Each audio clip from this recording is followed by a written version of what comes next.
Need some fast, cheap, reliable MUT coins? Go to MMOXP.com and use discount code MONEYSHOT for 5% off your order. Link in the description below.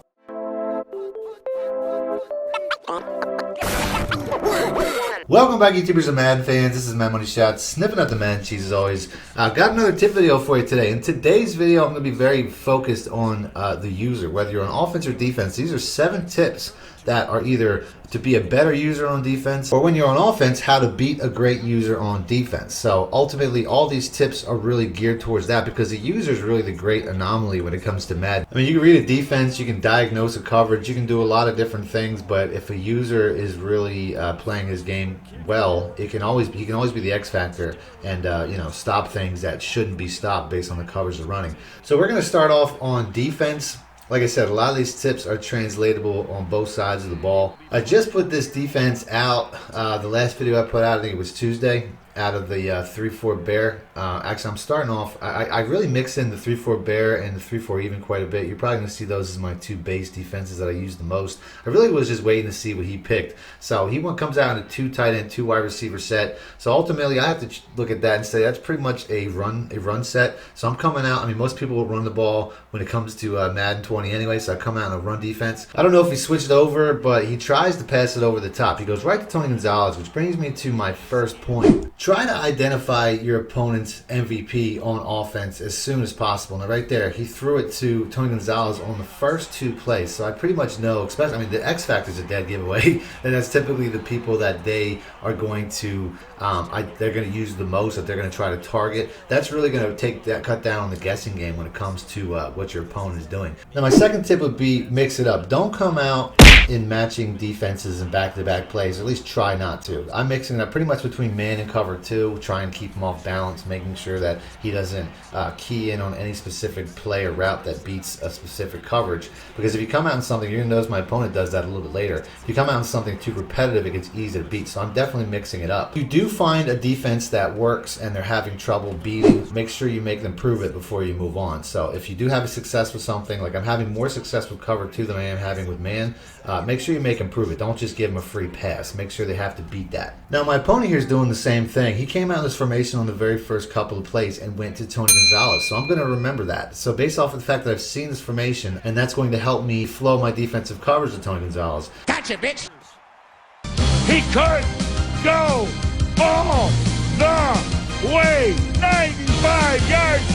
So really simple ways to basically read your opponent, know exactly what they're going to do on the offensive side through that 3-step process. So right here again, he had trouble with cover 2. I picked him off with the cover 2, so we're going to make him prove that he can beat that cover 2 before I move on. Very next play, high points that pass, does a pretty good job, but I was right. I know who the MVP is. Once again, we got Tony Gonzalez making another play, so I know that he's the guy that I have to focus at least my user on, if not my defense. So switching it up once again, going right back to man cover 0. Here he hits me with a run play. Luckily, I do a little bit of a user spin out of that block, and I make the stop. 2nd and 10. Once again, going back to the cover 2. I have to be aware of what the weaknesses of my defense are as I'm coming up here. I'm basically leaving the center of the field wide open if I don't get back with the center fielder here with the free safety Calvin Johnson. So I have to take that away.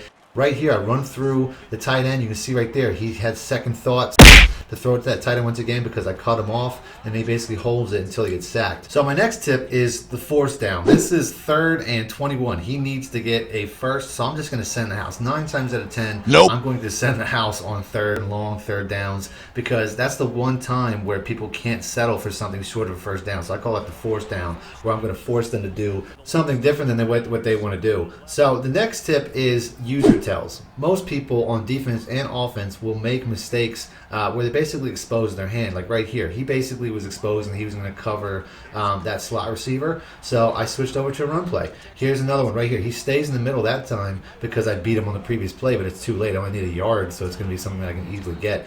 He's having a lot of success though. Like right here. I mean, these man coverages are really clamping down on my receivers. That zig route typically gets open. Nothing was open there. I make the right calls, but nothing gets open, so I have to pretty much run with my quarterback. Next play, I hit the A route. Like I said, I'm going to hit these zigs. That was not a man coverage, but once again, you know, I'm going to try to use some man coverage beaters, and it worked out anyway. It was actually something else. So here, I don't know if he knows this play. You can see right there, his user's moving around like he was expecting the sweep play, which I was trying to run, but once again, he didn't respect the middle, so I hit him with an inside zone. He comes back with another man coverage, and I have it diagnosed perfectly. I use another zig. Guy gets wide open, but I get sacked, and it totally messes up the timing.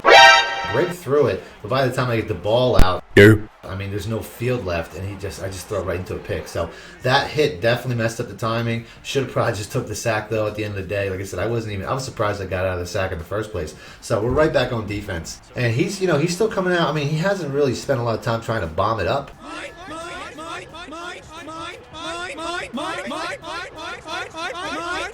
That's one of his X Factor players, just trying to get it to him from here and there.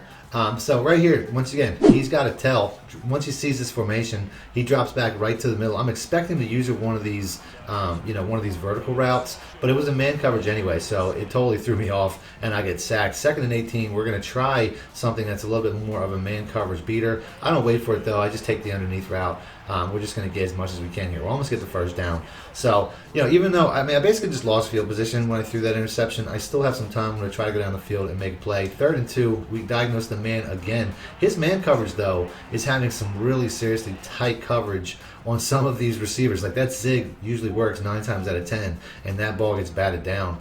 He gets the ball back, and he does not going to do much with it. As we get unblocked instant shed from that exact same blitz that I just recently put out that I was telling you guys about. I'll put a link in the description for that. So on the offensive side, start of the second half, he seems overly concerned about that tight end side. I should have waited a fraction more to see if he took his user over there, because you see right there, he comes over and makes a play. But I went the opposite side, because like I said, he was definitely giving away what he was doing by motioning all his defensive players over to that tight end side. He seems overly concerned with that. So I'll remember that going forward. My first offensive series is a bust. Back on the defensive side, he hits me with a very simple drag route, something that most people probably wouldn't pay attention to, but since it was his MVP player, I'm going to pay attention to that. And on the very next play, he showed the willingness to be repetitive. Before, on the first series, he basically overused a post route to the tight end, so I'm going to pay special attention to those drag routes. And on the very next play, he's got everybody in the drag. Now, I cut that off again, Gotcha, bitch. Forcing him to another receiver, and we get the pick. EA kind of messes me over right there, though. I probably would have had another touchdown if it wasn't for that change camera animation messing up, which doesn't really happen as much as it has in the past. But you can see, once again, a very nice read as I get another turnover. So the defense has probably been the least of my issues. I got to start figuring out something on the offensive side. He's getting some really good 4-man pressure. I don't know what he's doing, because I have Aaron Donald too. He's not getting sacks like that for me. Next play, 3rd and 17. Once again, he's kind of, I guess he knows this play because he keeps going over. Every time I come out in that formation, he goes over with his user.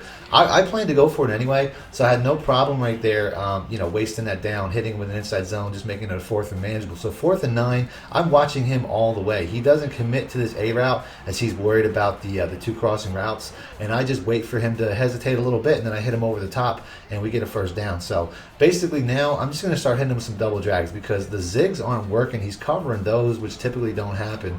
So I'm going to hit him with these underneath routes right here for some reason. Another just awkward bad pass. Taysom Hill doesn't come up with it. No big deal, though. We're going to keep hitting him with the double drags because I got to either get him out of this man or burn this man. And, here we get a nice catch and run with Randy Moss as he basically gets me inside the 10.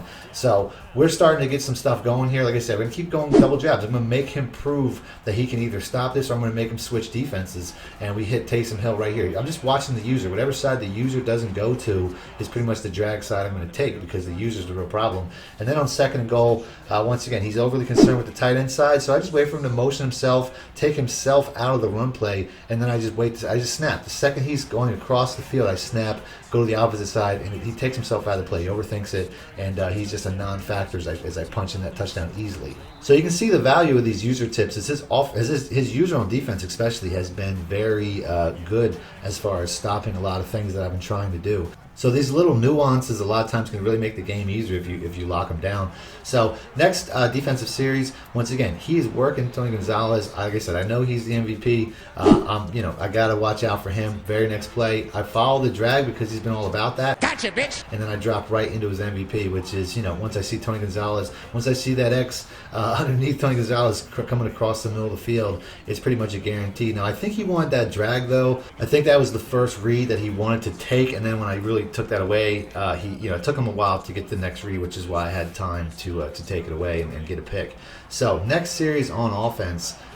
Pretty much the same thing. I mean, I'm basically just watching the user as I set these plays up. Right here, he comes down, he's showing me a tell once again. He brings the guy down, trying to stop that run play, and I know that that's a mistake because I already had a pass play called. It just makes the read that much easier. I know right off the bat that he's playing shallow, and I can just hit him over the top with the A-route and we get an easy touchdown. Like I said, just watching that user pre-snap can give away everything. So next series of plays, I guess I didn't, follow Tony Gonzalez too tight. He's going to work Tony Gonzalez like crazy now. I'm up 21-0. I guess, there's no real need to care anymore. Because he's got nothing to lose now. If he throws a pick, who cares? You know what I mean? The game's pretty much over. He's just going to work his MVP down the field, which is something I pretty much took away, I think, most of the game. I think he probably wanted to do that even more than he got the opportunity to. But now that there's no real fear of losing based off of the fact that the game's pretty much over, he's just going to go right at it. So he goes for the onside kick. I mean, this game's pretty much over. It's pretty much in the bag. I'm trying to run the ball out, though, and he's having a lot of success. Obviously, since he knows that I'm trying to run the ball, he's having success stopping it. So on 3rd and 11, as he brings his user up one more time to try to stop it, I'm basically just going to go over the top with a play, basically getting it down to the 2-yard line. I mean, real simple. Once again, I mean, even though the game's out of hand, I'm still using the same principles. And he is too, as you can see right here. He remembers where I scored that touchdown against him last time, so he's staying home on the left side so that I don't beat him that way again. Right here, I mean, I would have had an easy touchdown, but the game lags and it doesn't let me turn up the field. I mean, there was nothing in my way. So next play, now that he saw me go that way, he's going to make the same mistake. He's going to chase something that's not there, and I'm just going to go to the other side and score a touchdown with no seconds left, just to kind of rub it in a little bit. So that's it. That's the vid. If you guys like this video, want to see more videos like this, do me a favor with the like button or let me know in the comment section. 3 interceptions with Calvin Johnson, all of them user, baby. And that's it. Other than that, thanks for watching, man. Money Shit out. Need more help or just want to show your support? Then head over to my Patreon and join my team, where you can get exclusive content like ebooks and bonus plays, as well as early access to my vids and more. Link in the description below.